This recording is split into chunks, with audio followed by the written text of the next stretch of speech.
Well, there are about 10,000 orthodontists in the U.S., and it's estimated they spend between $100,000 and $300,000 on equipment and supplies each year.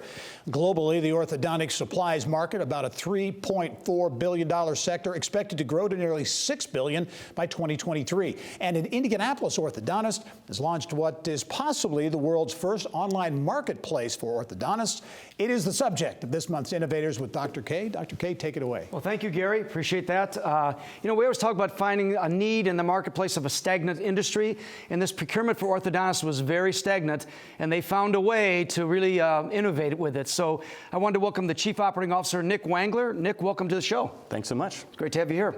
Great to be here. So we always start with, asking about the idea. Yeah. Where'd the idea come from? There's a backstory here, as I understand. There is, yeah. So Dr. Jeff Biggs, local orthodontist in Indianapolis, was just analyzing his business, and it was really a labor of love where he realized how tough and much time it spent for his staff person in charge of purchasing to research, purchase online products, emailing this supplier, calling this one. It really was a stagnant market. So he came to Developer Town, where I was working, and said, I'd love to build an Amazon for orthodontics. And I said, that sounds like a horrible idea. I said, that's gonna be a lot of work. Suppliers, who knows if they'll play ball. Orthodontists are busy.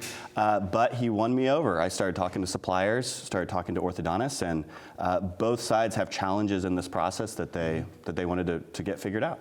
So how does it work? Yeah. Give our audience an idea of this platform. Yeah, so I mean, it works the way that you would expect purchasing to work in 2000, almost 2020, right? So orthodontists can go to the website, see transparent pricing.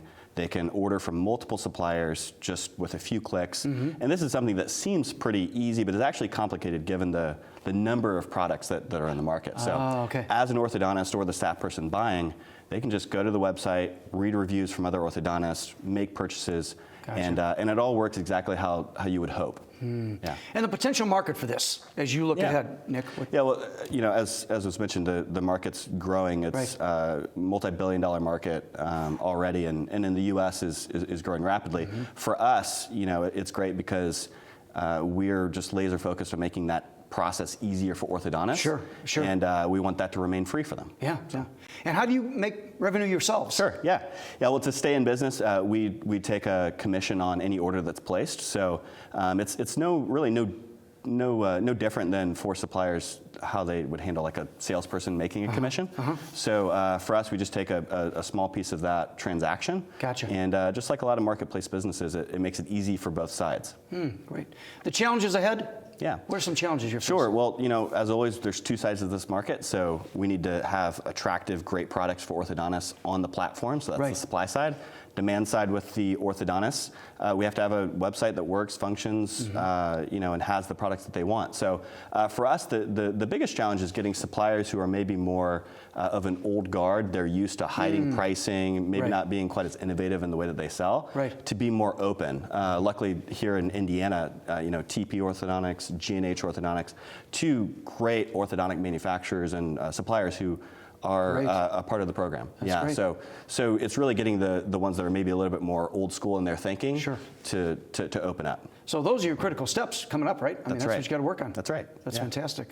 Well, as I do on each and every show with the Innovators with Dr. K, we try to give Dr. K's prescriptions to try and help out. And so, you and I had talked, and I kind of came up with what I call the ABCs of growing and innovation. And the A stands for attract smart money. One of the things we talked about was right now you guys have been bootstrapping, working really hard. But you really want to start to raise some money, and sometimes the strategic partnership is the way to go. Working within the industry, which I know you said yourself, you're looking at that. The B stands for build a strong business process. And again, that's what we were just talking about, the challenge of working with these buyers and these suppliers, right? And back and forth. So you got to build that, that strong process there as well. And the C is, I think you're already working on that, is create a trusted brand. You got to get that brand recognition out there. Then I know you're doing it almost with the personal touch, which I think is fabulous. But I really think that's going to help you out as well. So those are great. Those are the ABCs. I think they'll help and going forward. And we wish you the best. But where can the audience find you, Nick? Yeah. So orthodonticdetails.com. Fantastic. Website they can go to. Orthodonticdetails.com. Sounds great. Nick, thanks for being here. Thanks for having me. Wish you all the best. Well, there you have it, Gary. A phenomenal business idea with some innovation in the orthodontic industry right here in Indiana. Back to you, Gary.